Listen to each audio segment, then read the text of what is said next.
Muy buenos días, tengan todos ustedes. Soy el doctor Eduardo Antonio Lara Pérez. A nombre de la Academia Mexicana de Pediatría y la Fraternidad Médica por la Salud, Médicos Unidos por México, les damos la más cordial bienvenida este martes 17 de agosto del año 2021, Día de Pediatría al Día. El tema de hoy va a ser hormona de crecimiento, indicaciones actuales, y será impartida por el doctor José Antonio Vázquez Galeana. El doctor Vázquez Galeana es médico pediatra, endocrinólogo pediatra y trabaja en el Hospital Militar de Especialidades. Adelante, doctor. Bienvenido. Gracias, buenos días. Pues vamos a empezar el tema.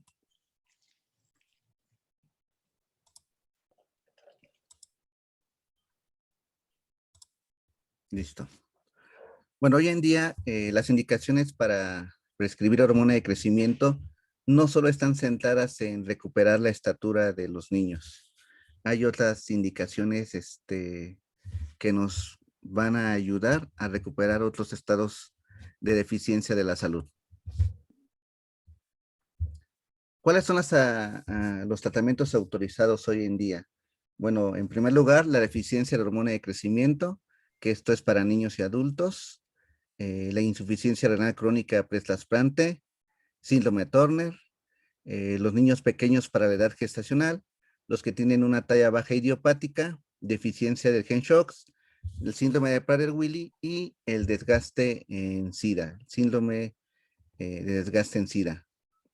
Esas son las indicaciones hoy en día autorizadas y aprobadas, ya sea por la FDA o por la regulación europea. ¿Qué otros tratamientos están también autorizados, pero que son relativos?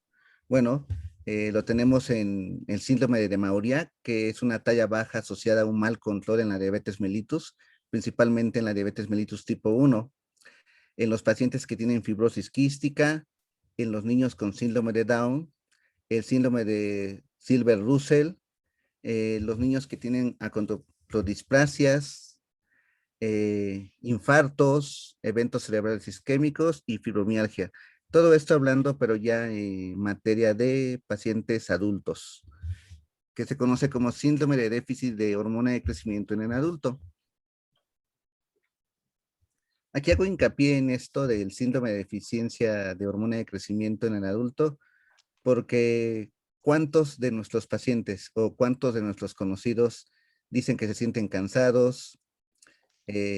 Después de cierta edad ya tenemos ateromas en las arterias, se nos empieza a elevar la presión arterial, tenemos problemas de inflamación, elevación de la proteína C reactiva, tenemos aumento de las concentraciones de lípidos en la sangre, nos sentimos cansados, nuestro rendimiento en el ejercicio ya no es el adecuado, nos sentimos sin energía, empezamos a aumentar la masa corporal en cuanto a grasa, empezamos a tener fracturas, rupturas musculares, problemas con el sueño. Todo esto se ha asociado a que hay una deficiencia de hormona de crecimiento. Hay que recordar que la hormona de crecimiento es una hormona anabólica que, como todos conocemos, nos hace crecer cuando somos niños, pero juega un papel muy importante para reparar a nuestro cuerpo. La hormona de crecimiento se secreta durante la noche, es pulsátil, y resulta ser que en la noche es cuando más procesos metabólicos tenemos y son regulados muchos por la hormona de crecimiento, de tal manera que esta deficiencia nos puede afectar a nuestra calidad de vida. Las dosis para indicar hormona de crecimiento pues son variables dependiendo la deficiencia que tenemos o el padecimiento que tenemos que tratar, de tal manera que las dosis pueden ir de 0.7 miligramos metro cuadrado al día, o a veces calculados en unidades kilogramos semana, de 0.5 a 2.1 unidades a la semana. Aquí en esta tabla vienen las dosis que frecuentemente utilizamos para los diferentes padecimientos que estamos viendo. Esto hablando de las indicaciones absolutas de hormona de crecimiento. ¿Cómo viene la hormona de crecimiento hoy en día? Pues hoy en día es de forma subcutánea la aplicación. Hay dos presentaciones, la liofilizada y la líquida. La liofilizada, por la que tenemos que combinar el polvo con la solución. Y las presentaciones líquidas son las que ya están listas para aplicar. ¿A qué horas la vamos a poner? Pues la vamos a poner diario en la noche, de preferencia entre las 9 y 11 de la noche. Existen varias presentaciones hoy en día en el mercado de diferente costo. Aproximadamente el costo en promedio está como en 65, 70 pesos la unidad de hormona de crecimiento.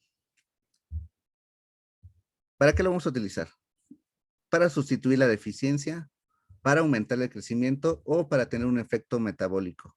Esas son las indicaciones que tendríamos en la indicación para utilizar hormona de crecimiento. Sustitutivo, obviamente, en los pacientes que tienen deficiencia. Aumento de crecimiento en los pacientes que por alguna razón dejaron de crecer, estuvieron enfermos, no se recuperó una talla baja o una restricción de crecimiento intrauterino al nacimiento, o queremos el efecto metabólico protector, como el síndrome de Prader-Willi, en cual los pacientes tienden, al tener deficiencia de esta hormona, pues empiezan a subir de peso, a tener problemas del control de los lípidos. La presentación que usa Novo Nordisk, que es Norditropin, la presentación que tiene Merck, que es de Saizen, Omnitope, que es de Sandoz, Genotropin, que es de Pfizer. En fin, tenemos hoy en día un gran abanico de posibilidades de medicamentos de hormona de crecimiento y que hoy en día su costo ha disminuido mucho en precio en comparación a muchos años atrás, ¿no? Y no necesariamente por el tratamiento de los niños con talla baja, sino para los otros usos que se les da a la hormona de crecimiento. Estas son las presentaciones que tenemos en México, las liofilizadas, que son de Saizen, Genotropin, Umatope y Protopin. Y las líquidas que son de Norditropin, Saizen y Omnitrope.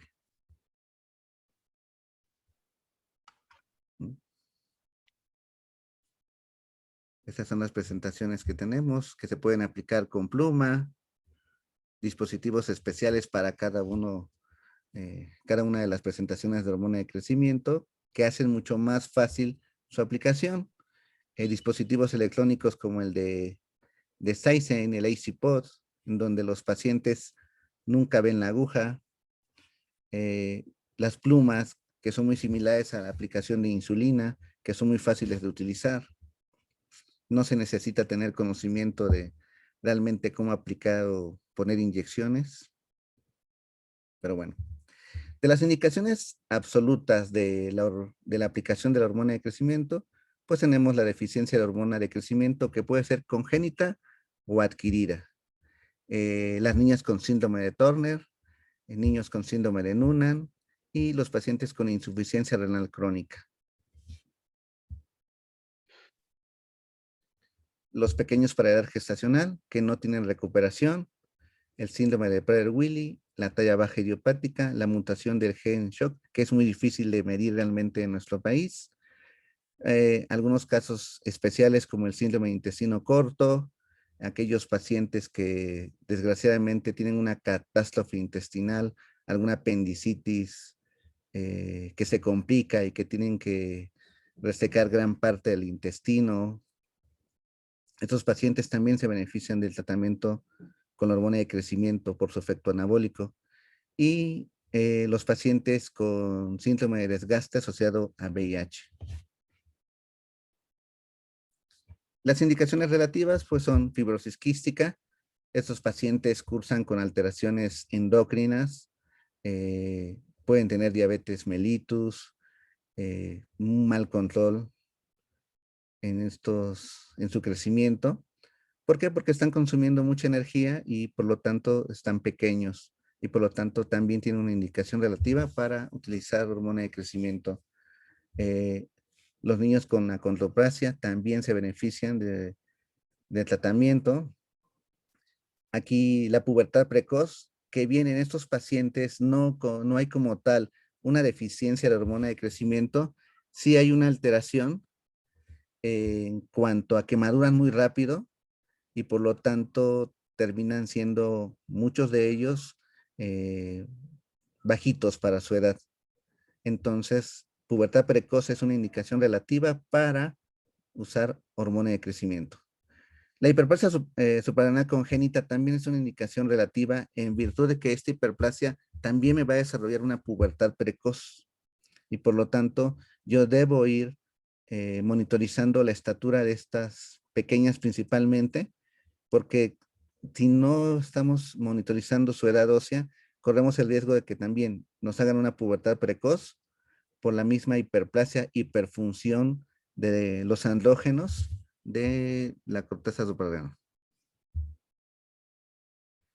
Pacientes que usan esteroide en forma sistémica y en forma crónica, como pacientes con lupus eritematoso sistémico, pacientes con artritis reumatoide juvenil, pacientes que están en un catabolismo acelerado, como aquellos que tienen quemaduras graves, también tienen indicaciones relativas para utilizar hormona de crecimiento. De las deficiencias de la hormona de crecimiento, pues pueden ser congénitas, que puede haber una alteración en la línea media, que puede estar siendo por una hipoplasia, una plasia hipoficiaria, la displasia septoóptica, la holoprosencefalia. Pero de las que más tenemos nosotros son las adquiridas. Y de las que menos sospechamos o menos sospechan en la consulta es un traumatismo craneoencefálico. Es muy frecuente que niños que tienen traumatismo craneoencefálico empiecen a tener deficiencia de la hormona de crecimiento. En la adenohipófisis existe, hablando en porcentajes, mayor cantidad de células que producen hormona de crecimiento, que son más sensibles a dejar, a lastimarse, a morir por un traumatismo craneoencefálico y no lo sospechamos y a partir de ese momento nuestro niño deja de crecer. Radioterapia. Se sabe que las personas que reciben más de 30 grays a nivel de la cabeza tienen mucho riesgo de tener hipopituitarismo más adelante.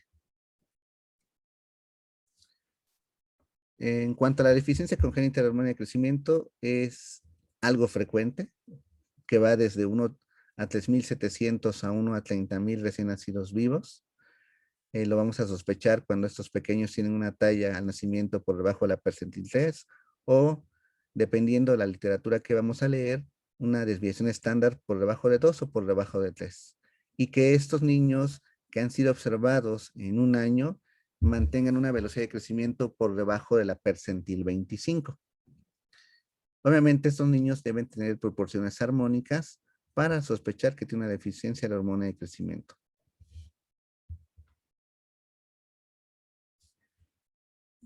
¿Qué estudio les voy a mandar? El estudio pivote que siempre nos va a guiar a los endocrinólogos y a los pediatras es la edad ósea, ver los niveles de IGF-1 e IGF-BP3. No aconsejamos medir para nada la hormona de crecimiento en virtud de que es una hormona pulsátil, nocturna y que es muy difícil de medir, a no ser que sea con pruebas de estimulación.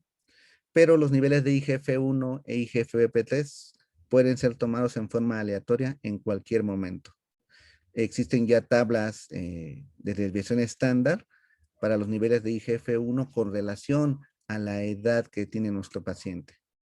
También debemos a completar el estudio con pruebas tiroideas, ACTH, cortisol, LH, FSH, para ver si no hay deficiencia de otras hormonas y estar frente a un caso de hipopituitarismo o panhipopituitarismo.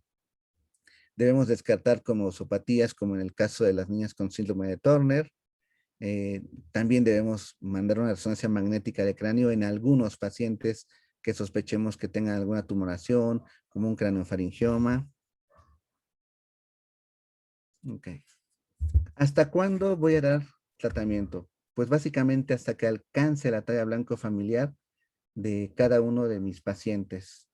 Cada caso es individual, cada caso debe ser revisado en forma particular eh, si ya alcancé una estatura blanco familiar deseada, le puedo suspender el tratamiento a mi paciente y ver si su velocidad de crecimiento por sí sola es capaz de mantener un ritmo que pueda mantener ese crecimiento en esa talla blanco familiar y que pueda alcanzar realmente el potencial de su estatura.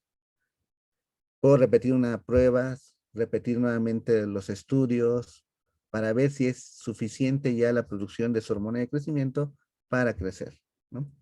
Aquí es importante porque muchos niños que utilizan hormona de crecimiento cuando son niños, eh, al ser adultos, dejan de utilizarla y muchas veces nunca hicimos la revaloración realmente si iba a necesitar todavía la hormona de crecimiento.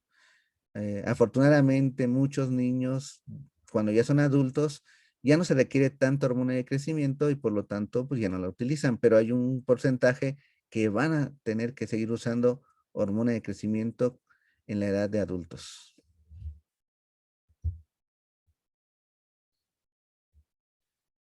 Eh, Otra indicación de las más frecuentes que nosotros vemos en la consulta, pero que no se sospecha o nos lo mandan en forma tardía, son a los niños que tuvieron restricción de crecimiento intrauterino y que fueron clasificados como pequeños para edad gestacional.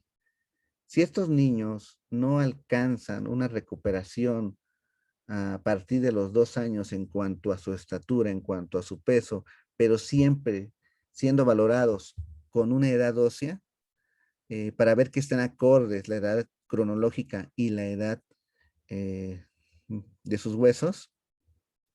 A partir de los 2 años, la FDA ha autorizado el tratamiento con hormona de crecimiento. Para Europa es a partir de los 4 años, pero en lo personal yo utilizo la recomendación de la FDA porque a los 2 años un niño pesa menos que un niño de 4 años. Y dependiendo del peso que tiene el niño, va a ser el costo que van a tener los papás que erogar para su tratamiento. Pues los pequeños para edad gestacional básicamente son los menores a 2.500 gramos a su nacimiento. A nivel mundial representan el 15% de estos nacimientos. Su peso en cuanto a la percentil, pues está menor a la 10. En las tablas de García Jurado, pues nos ayudamos para ver realmente cómo lo vamos a clasificar y que tenemos que estar vigilando básicamente durante los 2 primeros años para ver si tienen crecimiento de recuperación. ¿Cuáles serán las causas? Pues pueden ser causas maternas, debidas a la placenta, condiciones fetales eh, propias del bebé o una deficiencia en la regulación hormonal y principalmente por el sistema del factor de crecimiento similar a insulina. Afortunadamente, el 85 al 90% de estos niños pues tienen un crecimiento de recuperación durante los primeros 2 años de vida, pero se nos escapa un 15, un 10% de estos niños que no van a tener recuperación. Lo que van a tener es una maduración ósea acelerada. Los niños que tienen restricción de crecimiento intrauterino o que por alguna razón nacen antes de tiempo, sobreviven por la hormona del cortisol, la hormona del estrés, y esto hace que tengan una hiperfunción en cuanto a cortisol, aldosterona, andrógenos, y esta hiperfunción de esas hormonas, pues va a provocar que empiecen a recuperar, sí, peso, pero también va a provocar que tengan problemas de pubertad precoz. De tal manera que si ustedes tienen en su consulta niños que son pequeños para edad gestacional o tienen una restricción de crecimiento intrauterino, no está de más que le pongan en la hoja de alta que debe tener control por un endocrinólogo pediatra, en virtud de que la gran mayoría de estos pacientes que no van a tener una buena recuperación o que van a tener una maduración ósea acelerada, desgraciadamente ya los vemos cuando ya no tenemos mucho que hacer o ya tenemos muy poco tiempo para recuperar la estatura. Entonces, esta es una causa muy frecuente de ver niños con talla baja. y tienen indicación absoluta de hormona de crecimiento. Estoy hablando para manejo por las aseguradoras, que si les damos manejo durante el tiempo donde tienen que tener la recuperación, muchas veces los seguros médicos solventan o pagan la hormona de crecimiento. No así cuando ya están en pubertad precoz. Lo que les decía, que tiene mayor riesgo de obesidad central y de resistencia a la insulina. ¿Por qué? Porque estos niños hacen hipercortisolismo desde una temprana edad. Asociación con cambios en el inicio y la duración de la pubertad. Esto también porque tiene una hiperfunción de los andrógenos adrenales.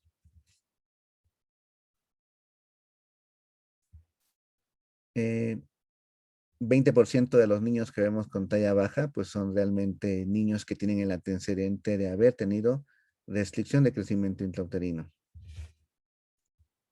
Y tienen una estatura en promedio entre 7.5 y 9.5, menor al promedio, hablando si son varones o si son mujeres. Podemos afirmar que del 20 al 25% de hoy en día de los adultos que son bajitos es porque no tuvieron una recuperación de esa restricción de su crecimiento intrauterino. En estos niños, pues vamos a usar la dosis de 0.033 a 0.067 miligramos kilogramo día o calcular a 0.7 unidades a 1.2 unidades kilo a la semana. Cada uno de los pacientes debe ser individual. Estas guías en cuanto a las dosis son solo una guía. La mejor manera que siempre vamos a tener para ver qué dosis le corresponde a mi paciente, pues es una titulación con los niveles de IGF-1, el cual es permitido estar cercana a las dos desviaciones estándar en los niveles de IGF-1, de tal manera que algunos pacientes con una dosis muy baja de hormona de crecimiento se van a acercar a los niveles de IGF-1 cerca de dos desviaciones estándar y algunos necesitarán unas dosis muy altas para llegar a las dos desviaciones estándar de los niveles de IGF-1. ¿Cuándo se debe iniciar el tratamiento? Como les dije, en la recomendación de la FDA en Estados Unidos es a partir de los 2 años, de tal manera que es la mejor edad para iniciar el tratamiento. Si nosotros nos esperamos a que pase más tiempo, nos acercamos también, en el caso de estos niños, a que hacen pubertad precoz y nos queda poco tiempo para darles el tratamiento.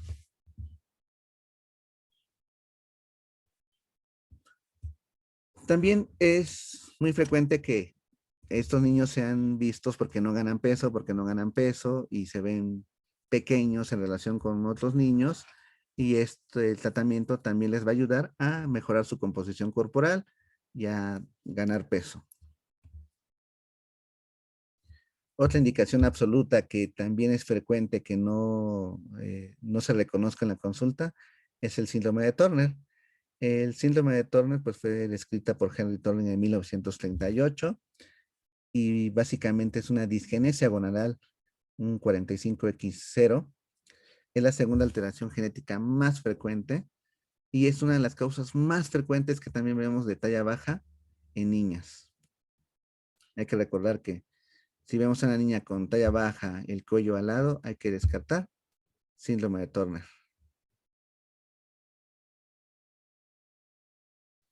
Eh, a veces, muchas veces, el único rasgo físico que va a tener una niña con síndrome de Turner va a ser talla baja.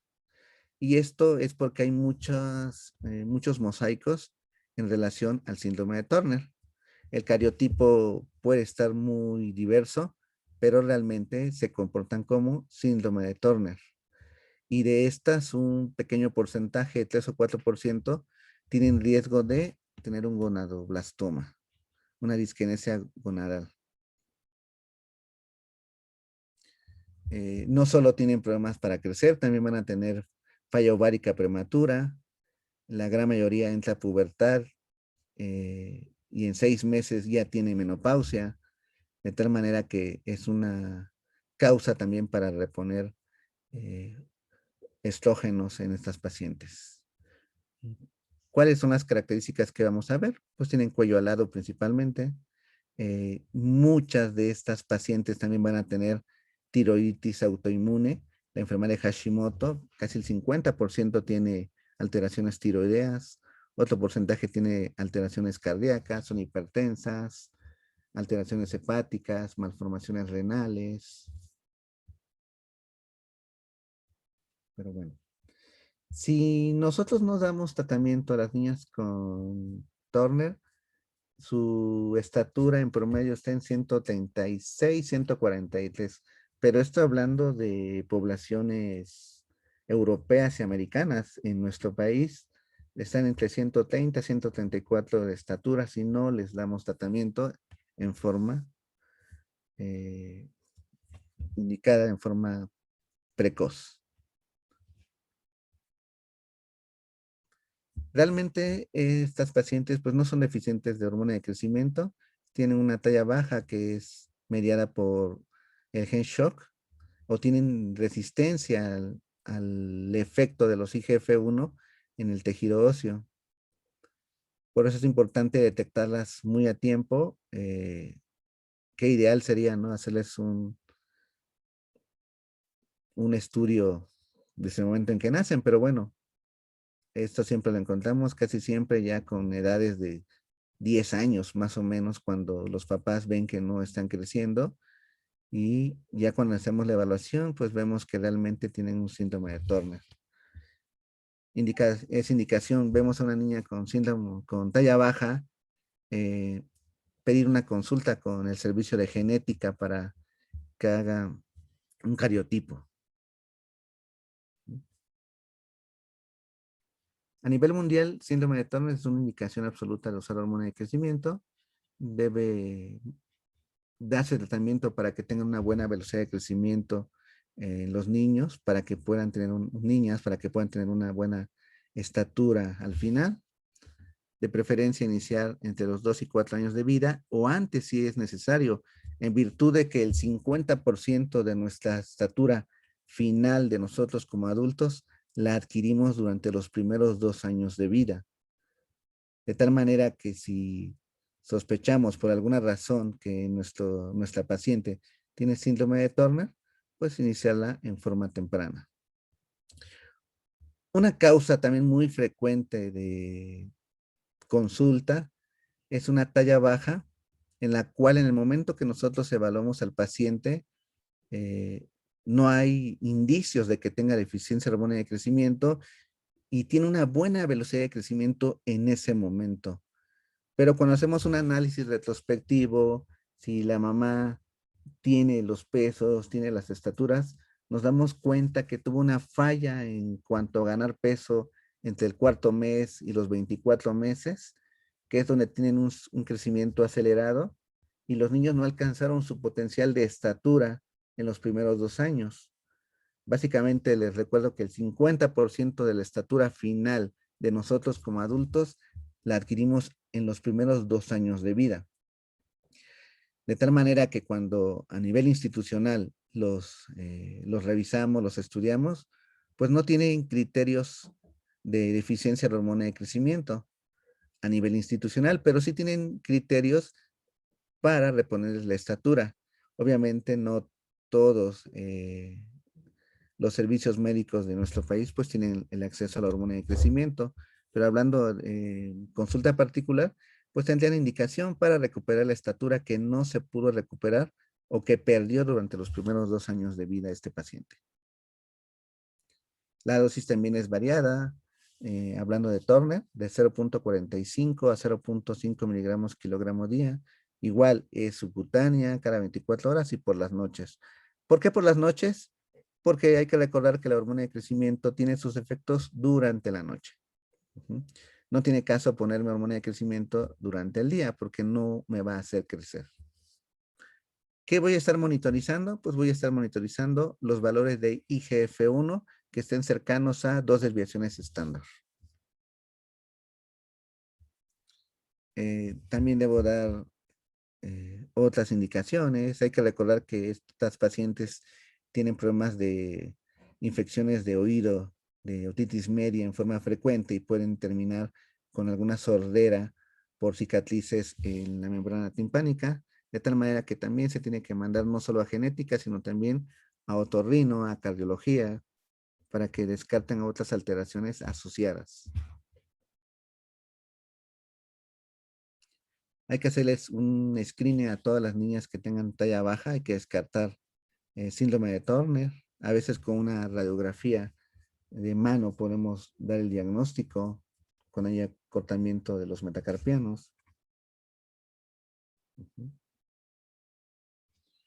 De tal manera que el tema o la presentación está centrada de no solo pensar que la hormona de crecimiento está dada para talla baja. Hay otras indicaciones, ¿no?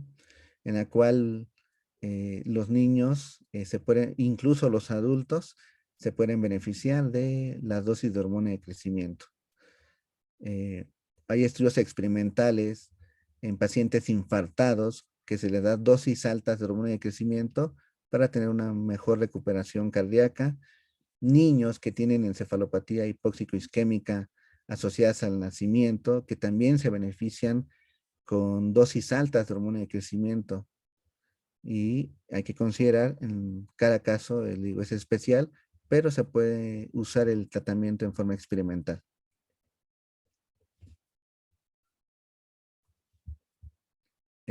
Pues básicamente esa sería mi presentación. Es algo muy rápida, pero son las indicaciones que hoy en día tenemos para usar hormona de crecimiento. No sé si tengan alguna pregunta, alguna duda, algún comentario. Muchas gracias, doctor. Si quiere dejar de compartir su pantalla para que podamos vernos un poquito más y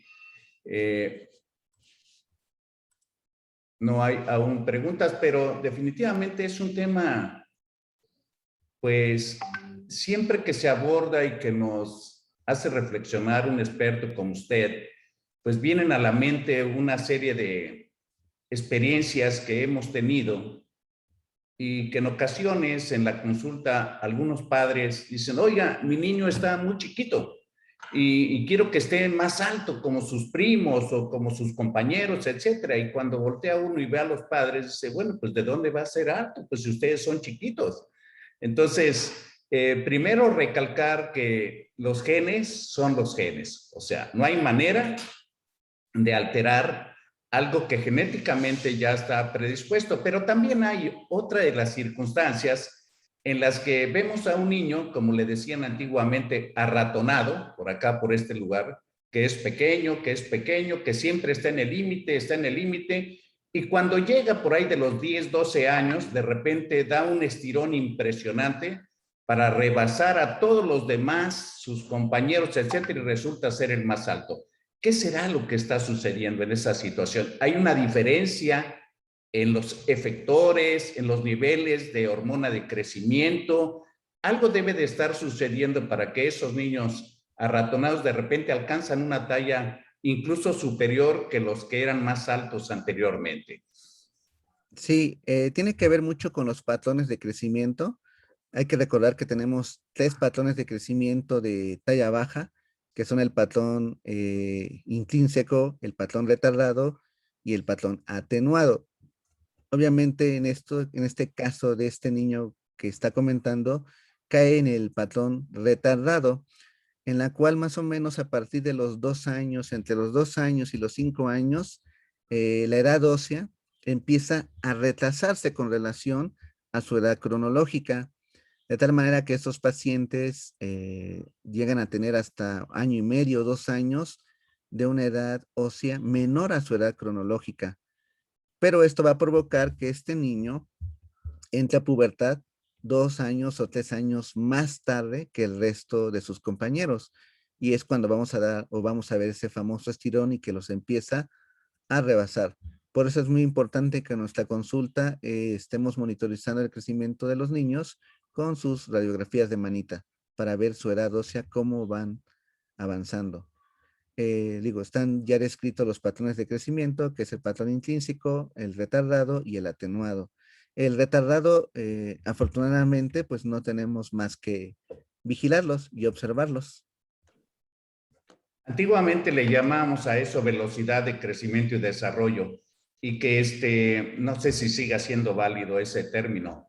Sí, Y la situación, bueno, me voy a reservar porque quiere aquí la palabra primero el doctor Jorge Chuk, buenos días, y después el doctor y académico Ulises Reyes. Adelante, Jorge. ¿Qué tal? Muy buenos días y felicidades por la plática. Considero que ha sido una plática excelente. Yo quisiera preguntarle al doctor, en el caso de un niño con talla baja, en el cual todos los estudios que se han mencionado o que mencionó usted en su plática salen dentro de la normalidad, simple y sencillamente se ve que su crecimiento no va acorde, bueno, a las percentilas que habitualmente vamos midiendo.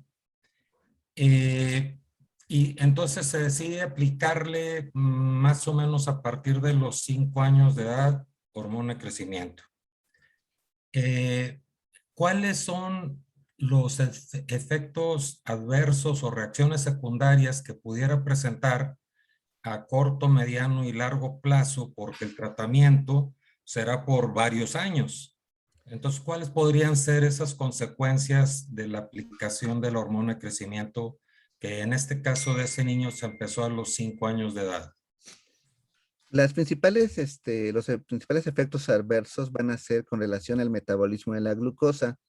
Hay que recordar que la hormona de crecimiento es una hormona contrarreguladora de hipoglucemia y cuando empezamos a utilizar la hormona de crecimiento, en algunos de nuestros pacientes van a empezar a tener hiperglucemias, se van a elevar los niveles de la glucosa, pero no son como tal una contraindicación. Inclusive les mencioné que en el síndrome de Mauriac, que es los niños que tienen diabetes mellitus, básicamente tipo 1 y que están mal controlados, también tienen indicación de usar la hormona de crecimiento y solo ajustar su tratamiento para las hiperglucemias que se puedan asociar al uso de la hormona.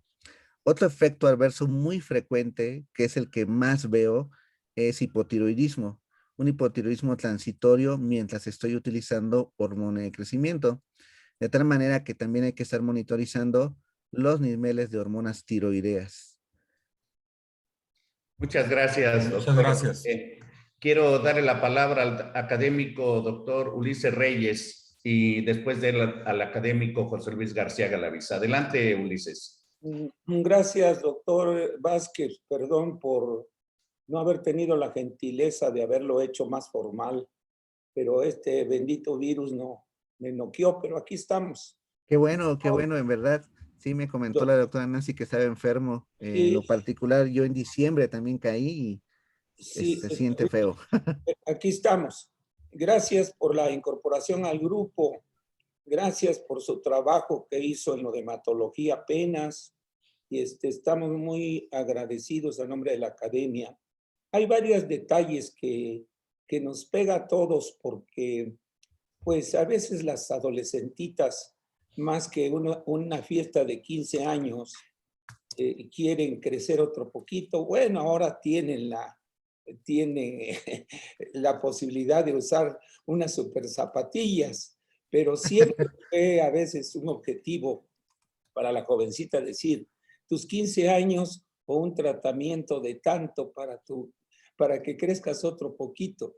Por un lado eso, y por el otro, ¿qué tanto influye el ejercicio? Los jovencitos que hacen basquetbol, que me encanta que hagan basquetbol, o los que hacen atletismo, o que hacen deportes de alto rendimiento, de alguna manera influye para que esa hormona aparezca, estén los pulsos y siga el niño creciendo. Por un lado eso, y por el otro lado también saber si el niño que se duerme temprano, que no abusa de los medios de comunicación, tiene un pulso de liberación de hormona de crecimiento en X momento. ¿Cuál es su concepto? Bueno, en relación a las niñas ya de 15 años, pues desgraciadamente no podemos hacer mucho. en virtud de que la gran mayoría de esas niñas a esta edad ya dejaron de crecer, porque ya tuvieron su menarca, ¿no? Y una vez que tienen su menarca, crecen 3 a 5 centímetros en ese lapso de tiempo, 2 años más adelante, eh, en relación a estas niñas. Pero tendríamos que evaluar a cada una de estas niñas para ver si sus cartílagos de crecimiento todavía están abiertos y son candidatas a su tratamiento. En el segundo caso, el ejercicio sí es muy importante. Una de las causas endógenas para secretar más hormona de crecimiento es la hipoglucemia. Y cuando estamos haciendo ejercicio, empezamos a utilizar glucosa y empezamos a consumirla de tal manera que tenemos hipoglucemia y esto va a estimular que se secrete más hormona de crecimiento. Y no solo se va a secretar hormona de crecimiento en ese momento que esté haciendo ejercicio, sino también va a tener una mejor secreción de hormona de crecimiento durante la noche. Igual, este paciente o este niño que hace mucho ejercicio, pues seguramente va a tener un mejor sueño, una mejor calidad para dormir durante la noche y va a tener enlazando la segunda pregunta con la tercera, pues la hormona de crecimiento es pulsátil y nocturna, pero deja de funcionar o se inactiva más precisamente con el ciclo del cortisol. Sí. De tal manera que si mi paciente se duerme a las 9 de la noche y el ciclo de cortisol en él empieza a las 3 de la mañana, pues podemos decir que son 6 horas en las cuales funcionó su hormona de crecimiento. O si otro paciente, las mismas características, se me duerme a las 12 de la noche y su ciclo de cortisol empieza a las 3 de la mañana, pues solo va a tener 3 horas en que va a estar activa la hormona de crecimiento. Entonces sí es importante que los niños duerman las horas que tienen que dormir. También se ha visto que el uso, por ejemplo, de las pantallas tipo LED que dan mucha luminosidad, intervienen en una manera negativa para la secreción de hormona de crecimiento, de tal manera que desaconsejamos el uso a partir de las 8 de la noche, ideal antes de las 7 de la noche, el uso de los ordenadores para que no vayan a interferir en la secreción de la hormona de crecimiento. Muchas gracias. Muchas gracias, doctor Vázquez. El doctor y académico José Luis García Galaviz. Adelante, doctor. Buenos días a todos. Muchas felicitaciones al doctor José Antonio por su presentación. Quiero hacerle una pregunta que probablemente sea polémica. ¿Usted cree que la prescripción de la hormona de crecimiento es competencia del pediatra general? Si el pediatra tiene la capacidad de estar monitorizando los posibles efectos adversos, poder ajustar la dosis, puede ser capacidad de un pediatra de indicarlo. Esto tiene que, de preferencia, tendría que ser con un endocrinólogo pediatra, porque hay otras cosas que se tienen que estar monitorizando, que es lo que le dije, las hormonas tiroideas, los niveles de los productos finales que sintetiza el hígado, la función renal se tiene que estar monitorizando. También tenemos que ver los niveles de vitamina D, que muchas veces se nos olvida, solo damos hormona de crecimiento y no damos los suplementos que se requieren. Y de nada va a servir que yo le esté dando un supermedicamento para tratar de recuperar estatura si me estoy olvidando de las otras causas que tengo que estar suplementando, que en el momento cuando los estoy estudiando, pues no lo tienen, pero ya una vez que se inicia el tratamiento, se empiezan a ver otras deficiencias por estar aumentando el anabolismo para el crecimiento de estos pequeños. Muy bien, muchas gracias.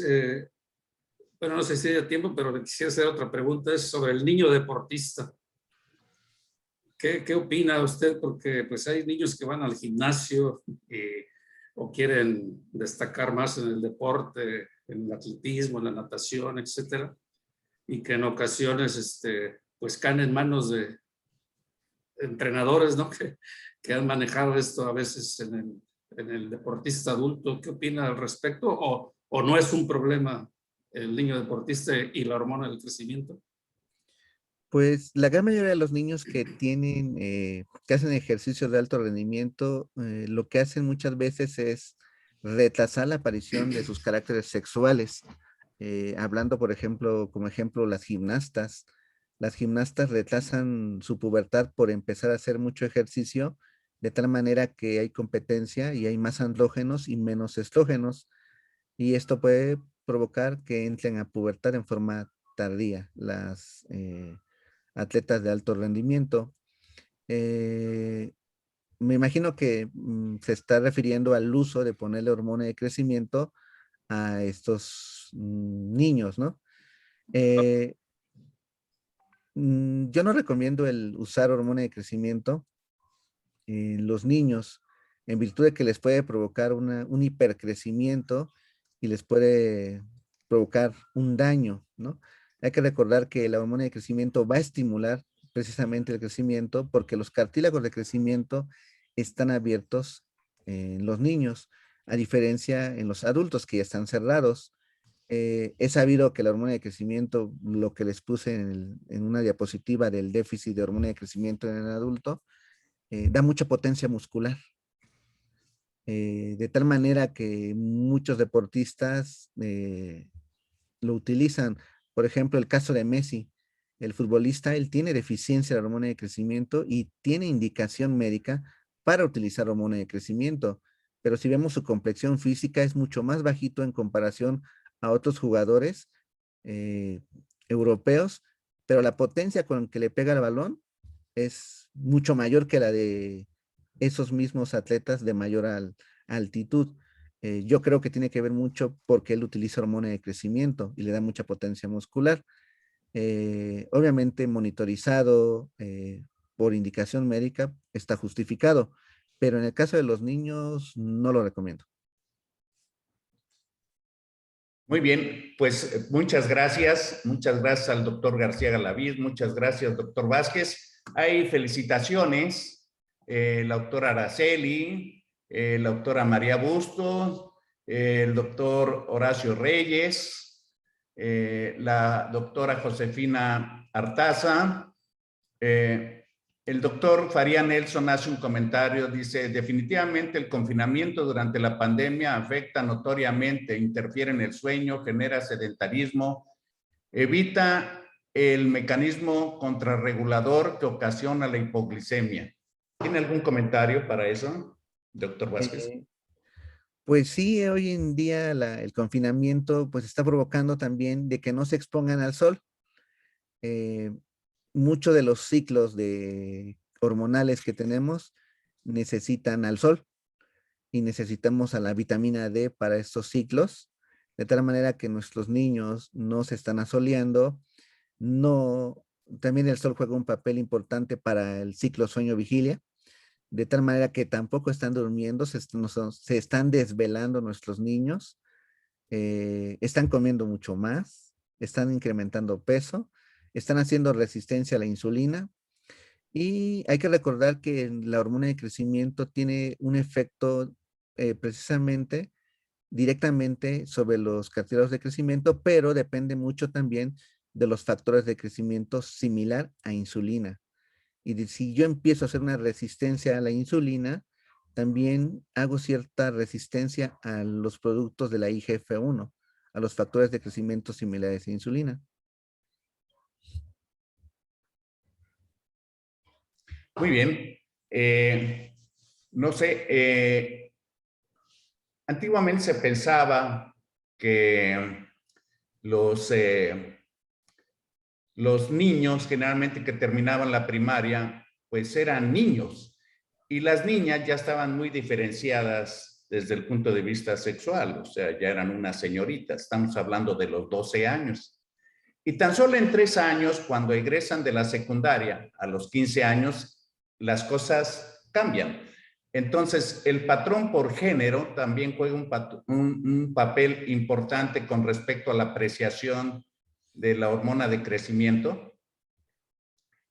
Sí, las niñas entran a pubertad en promedio 2 a 3 años antes que los niños y tal como lo dice es muy cierto. De tal manera que las niñas de secundaria, ellas ya están en pubertad, cuando sus compañeros de escuela todavía no entran en pubertad. Por eso las niñas de secundaria se fijan en los niños de o en los adolescentes de la preparatoria. Sí juega un papel importante. Hay que recordar, y lamentablemente las niñas se quedan muy chiquitas porque entran a pubertad antes de tiempo. Ellas, cuando ya tienen una edad ósea de 14 años, prácticamente ya dejaron de crecer y ya no podemos ayudarles. Y tiene que ver mucho cuando empiezan a tener su menstruación, su primera menstruación, su menarca. Pero también tiene que ver mucho cuando empiezan el crecimiento mamario, de tal manera que la telarca nos va a indicar en la gran mayoría de las veces que ya nuestra niña está en pubertad. Si yo tengo una niña con crecimiento mamario a los 8 años, seguramente a los 10 tiene su menarca y a los 12 dejó de crecer. Muy bien, pues no sé, creo que ya no hay preguntas ni comentarios. Me gustaría que dejara un comentario final, doctor Vázquez. La plática, como les dije, hay que recordar, la hormona de crecimiento no solo está indicada para crecer. Realmente a veces yo les digo a los alumnos que es la hormona que repara el cuerpo, de tal manera que su deficiencia nos puede provocar muchos trastornos metabólicos, aumento de la grasa corporal, mayor riesgo de tener aterosclerosis, disminución de la potencia muscular, fibromialgias, muchas veces también nos causa depresión, la deficiencia de hormona de crecimiento, y no abordamos esos temas. De tal manera que siempre hay que tener presente que nuestros pacientes pueden tener alguna deficiencia parcial de hormona de crecimiento. Muy bien, muchas gracias. Quiero presentarle un reconocimiento. La Academia Mexicana de Pediatría y la Fraternidad Médica por la Salud, Médicos Unidos, le agradecen y extienden este reconocimiento que le haremos llegar. Gracias. Quiero agradecer la presencia de todos ustedes e invitarlos para las siguientes actividades de la Fraternidad Médica por la Salud, Médicos Unidos por México. Muchas gracias, buen día y hasta pronto. Gracias.